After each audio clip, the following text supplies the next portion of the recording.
হযরত ওমর রাদিয়াল্লাহু তাআলা আনহুর খেলাফত কাল যখন আসলো, একদিন হযরত ওমর রাদিয়াল্লাহু তাআলা আনহু রাস্তা দিয়ে হাঁটতে হাঁটতে গ্রামের মধ্যে ঢুকে গেছে। দেখলেন একজন যুবতী রূপসী মহিলা হাঁটে, তো কাপড়টা হাঁটতে হাঁটতে আপনার গোড়মুড়ো বাইর হয়ে গেছে, পায়ের আপনার গোসা কিছুটা বাইর হয়ে গেছে। হযরত ওমর রাদিয়াল্লাহু তাআলা আনহু দেখে তো তেলে বেগুনে জ্বলে উঠেছে। তেলে বেগুনে, কারণ একজন মায়ের পর্দা হলো মাথার চুল থেকে নিয়ে পায়ের পাতা পর্যন্ত, কথা ঠিক আছে তো? আর একজন পুরুষের সতর হলো নাভির উপর থেকে হাঁটুর নিচে পর্যন্ত।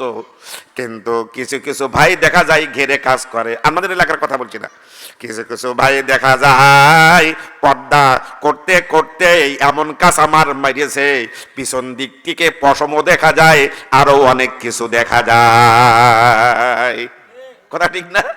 অনেক কিছু দেখা যায়, পর্দা, পুরুষের পর্দা।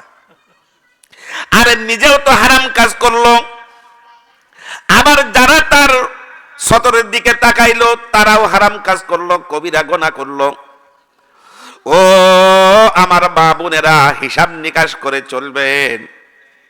60 বছর 70 বছর ঊর্ধ্বে হায়াত পায়, এরপরে তো কবরে যেতে হবে। খবরদার খবরদার, আপনার রূপ, আপনার লাবণ্য শরীর, আপনার চেহারাকে পরপুরুষের দেখাইবেন না। কবরে তো সবাইকে যেতে হবে, যেতে হবে না?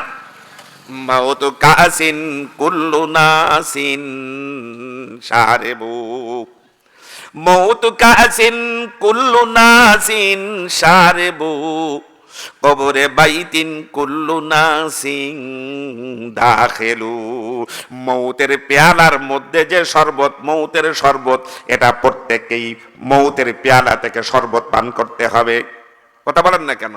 প্রত্যেক মানুষকে কবরের মধ্যে যেতে হবে, চাই সে ধনী হোক, চাই সে গরিব হোক, চাই সেই বিল্ডিং এর মালিক হোক, চাই সেই বড় ঘের ভেরির মালিক হোক, টাকা পয়সা হোক, কবর থেকে কেহ রেহাই পাবে না। হাত পা ধরে বলি রে মা, সাবধান হয়ে যান, নিজের বডিকে পর্দার মধ্যে রাখেন। আপনারা যারা সামনে বসে আছেন, নিজের সতরটা ঢেকে রাখবেন, নাভির উপর থেকে হাঁটুর নিচ পর্যন্ত, এটা হলো পুরুষের সতর, এটা ঢেকে রাখবেন। এমন যেন না হয় যে পিছনে পোতা এসে যেন চিমটে না কাটে। দাদা, এই আলু কোন জায়গায় পেলা তুমি? বড় বড় আলু, কথা বলেন না কেন?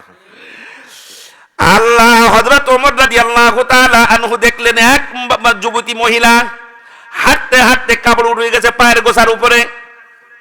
হযরত ওমর রাদিয়াল্লাহু তাআলা আনহু দেখে গেলেন, নিজের কাছে চাবুক আছে, চাবুক বাহির করে কেবল মারবে, এমন সময় পিছন দিক থেকে একজন মানুষ ডেকে বলে, ওমর সাবধান, ওমর রে সাবধান, খবরদার খবরদার, যুবতীর গায়ে তুমি আঘাত করবা না। ওমর চাবুকটা নিচে রেখে দিয়ে পিছন দিকে তাকিয়ে দেখলেন ওই সেই জান্নাতি মানুষ। কোন মানুষ? যাকে রাসূল বলেছিলেন জান্নাতি মানুষ, ওর কাছ থেকে দোয়া নিবা। হযরত ওমর রাদিয়াল্লাহু তাআলা আনহুর সাথে সাথে নরম হয়ে গেলেন। সামনে যে হাত দোকানা খলিফাতুল মুসলিমিন, ওয়াদ্দ জাহানের যিনি ক্ষমতাধর বাদশাহ, যার আঙ্গুল ইশারায় সমস্ত মানুষ চলে, যার যার যার রাজত্বের মধ্যে বাঘ আর ছাগল এক ঘাটে পানি পান করে, সেই নরম সরম হয়ে বলেন, ও আল্লাহর পাগল জান্নাতি মানুষ, আপনি পিছনে ছিলেন, আমি খেয়াল করি নাই, বেয়াদবি ক্ষমা করবেন। আল্লাহর রাসূল আপনার কাছ থেকে দোয়া নিতে বলেছেন, আপনি আমার জন্য দোয়া করেন যাতে আমার রাগটা কিছু কমে যায়। রাগ কি যায়? কমে যায়। এই জন্য আমি যে কথাটা বলতেছিলাম, যার মনে হিংসা আছে আমল নষ্ট, আর হিংসাটা যদি বাইর করে দেয় ও আল্লাহর কাছে বড় কষ্টি পাথর।